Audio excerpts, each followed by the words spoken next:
Assalamualaikum warahmatullahi wabarakatuh. Salam sejahtera bagi kita semua dan selamat sore adik-adikku yang kukasihi, yang kucintai di mana saja berada. Ya adik-adik mahasiswa ya. Saya doakan di dalam COVID-19 ini, di masa pandemi COVID-19 ini, adik-adik, keluarga, dan sanak family tetap dalam keadaan sehat walafiat ya adik-adik ya. Ya, sama-samalah kita mendoakan agar kita tetap dalam kondisi sehat ya. Jangan lupa taati protokol kesehatan yang dianjurkan pemerintah itu. Pertama, pakai masker ya. And then yang kedua, jaga jarak. Yang ketiga, selalu cuci tangan ya, agar supaya virusnya tidak berkembang ya. So bila bepergian jangan lupa pakai maskernya, pulang kembali ke rumah atau ke kos-kosannya adik-adik. Jangan lupa langsung buka baju kotornya, kemudian mandi bersih-bersih, salin pakaian dengan pakaian yang bersih, sehingga area rumah Anda menjadi area yang steril bagi Anda, teman-teman Anda, keluarga Anda, dan tetangga-tetangga Anda. Oke adik-adik, kita nyanyi dulu ya.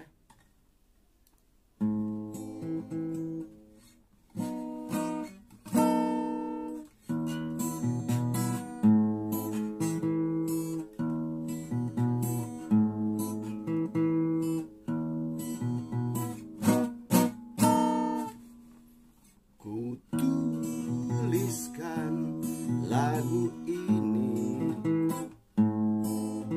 ku persembahkan padamu, walaupun tiada indah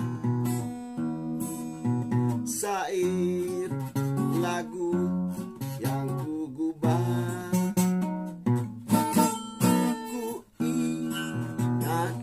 Kepadamu akan janjimu padaku, hanyalah satu pintaku, jangan kau lupakan aku. Walau apa yang terjadi, tabahkan hatimu selalu. Jangan sampai kau tergoda mulut manis yang berbisa.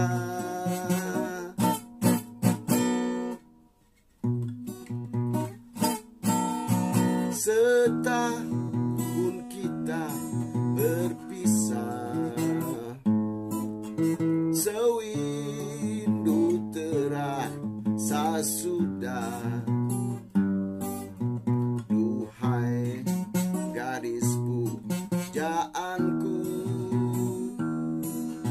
cintaku hanya padamu. Gadis pujaanku, cintaku hanya padamu. Dada durari ruriram, dirari rara ruriru, durari rara rirara, rara rirara rara. Ku tuliskan lagu ini, ku persembahkan padamu, walaupun tiada indah syair lagu yang ku gubah. Oh, ku ingatkan kepadamu akan janjimu padaku. Hanyalah satu pintaku, jangan kau lupakan daku. Walau apa yang terjadi, tabahkan hatimu selalu. Jangan sampai kau tergoda mulut manis yang berbisa.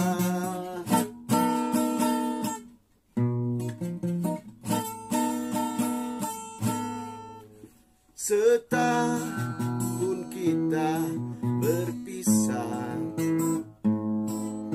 sewindu terasa sudah. Duhai gadis pujaanku, cintaku hanya padamu. Duhai gadis pujaanku, cintaku hanya padamu.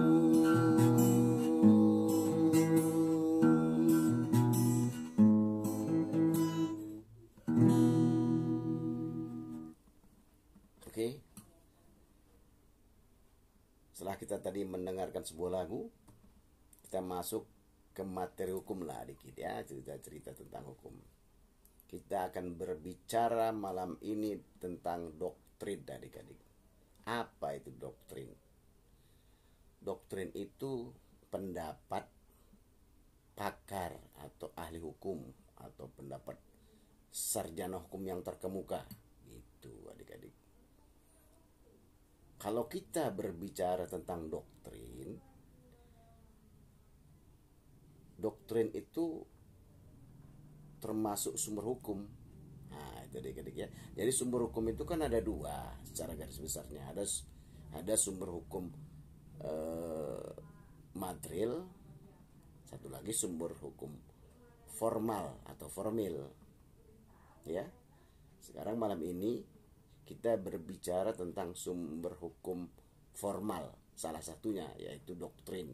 Karena sumber hukum formal itu ada beberapa. Ada yang undang-undang sumber hukum formal atau formil tadi ya. Kedua ada custom atau kebiasaan. Custom atau kebiasaannya. Ketiga misalnya traktat. Nah itu ya. Kemudian ada keputusan hakim. Baru yang kelima doktrin gitu. Kita berbicara malam ini tentang doktrin saja, especially tentang doktrin atau pendapat pakar atau pendapat para sarjana hukum terkemuka gitu ya. Jadi kita sebelum masuk ke doktrinnya itu kita ceritalah apa sumber hukum itu, definisinya dikit ya, biar ada justifikasinya lah gitu dikit. Jadi definisi sumber hukum itu adalah dasar kekuatan berlakunya suatu hukum itu gitu ya. Jadi sumber hukum itu adalah dasar kekuatan berlakunya hukum itu gitu ya. Saya ulangi lagi, sumber hukum itu adalah dasar kekuatan berlakunya hukum sehingga dapat digunakan sebagai peraturan yang ditaati masyarakat. itu. Atau bisa juga dikatakan sumber hukum itu sumber terjadinya hukum atau sumber yang menimbulkan hukum. Nah, bisa juga dikatakan sumber hukum itu seperti itu gitu ya. Jadi sumber hukum itu, saya ulangi sekali lagi, sumber hukum itu merupakan dasar kekuatan berlakunya hukum sehingga dapat digunakan sebagai peraturan yang ditaati masyarakat. Itu dia. Atau juga dapat disebut sebagai sumber terjadinya hukum atau sumber yang menimbulkan hukum. Nah, itu sumber hukum. Jadi kita especially tonight, malam ini kita cerita tentang sumber hukum formalnya. Yang kelima lah itu tentang doktrin atau pendapat pakar atau pendapat ahli hukum terkemuka gitu. Ya. Doktrin itu. Jadi doktrin itu merupakan pendapat sarjana hukum yang terkenal, seperti saya katakan tadi, terkemuka, ya, pendapat pakar terkemuka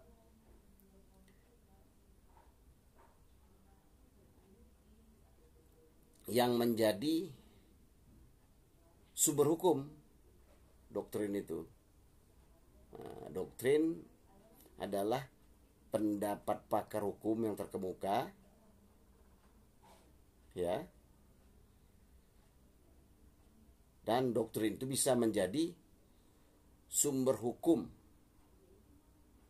jika, jika atau apabila undang-undang atau perjanjian internasional ataupun jurisprudensi tidak dapat memberikan jawaban tentang suatu kasus hukum misalnya gitu, sehingga dicarilah atau diambillah pendapat salah satu pakar hukum yang terkenal itu gitu. Misalnya dari Montesquieu, ya kan, tentang trias politica gitu ya.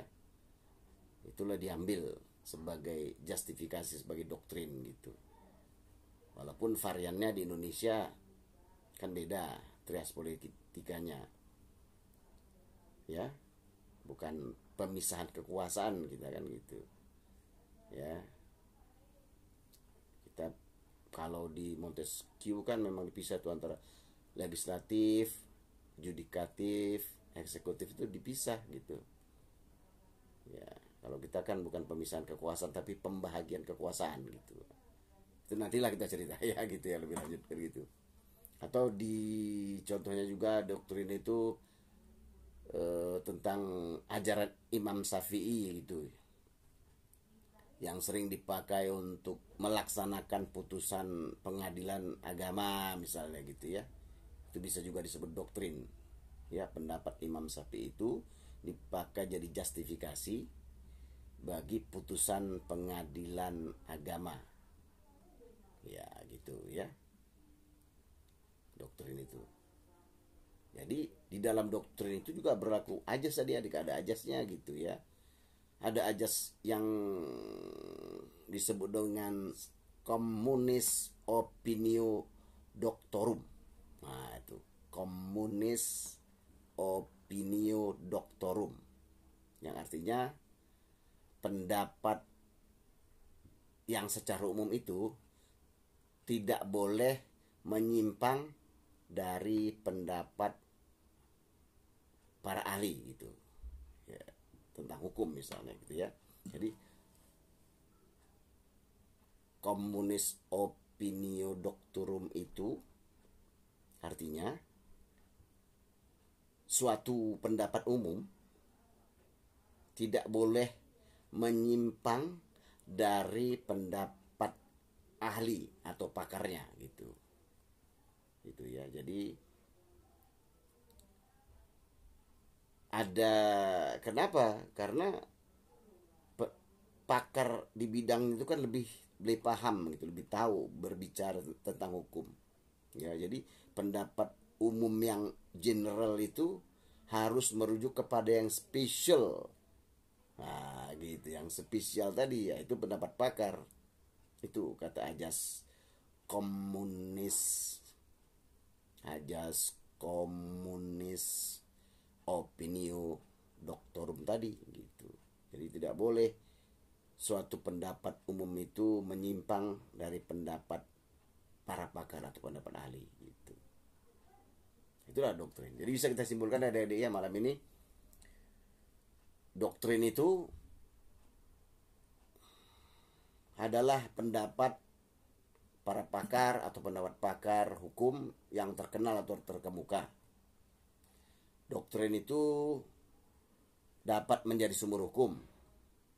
Ya, yang kedua ya, jika atau apabila undang-undang atau perjanjian internasional ataupun jurisprudensi tidak menemukan atau tidak memberikan jawaban secara hukum tentang suatu kasus atau perkara hukum gitu, sehingga dicari atau diambillah salah satu atau beberapa orang pendapat para ahli hukum atau pakar hukum.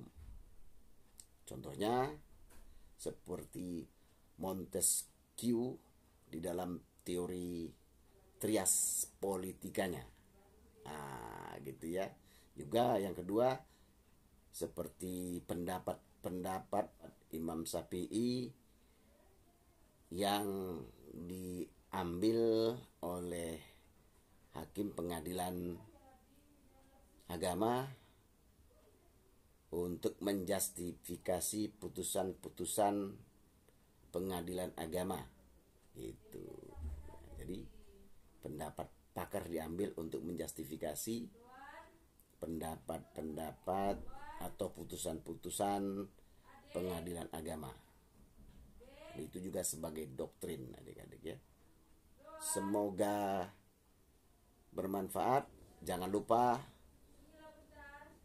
subscribe, like, and share. Oke adik-adik ya, demikian saja saya kira. Semoga bermanfaat. Billahi taufik wal hidayah.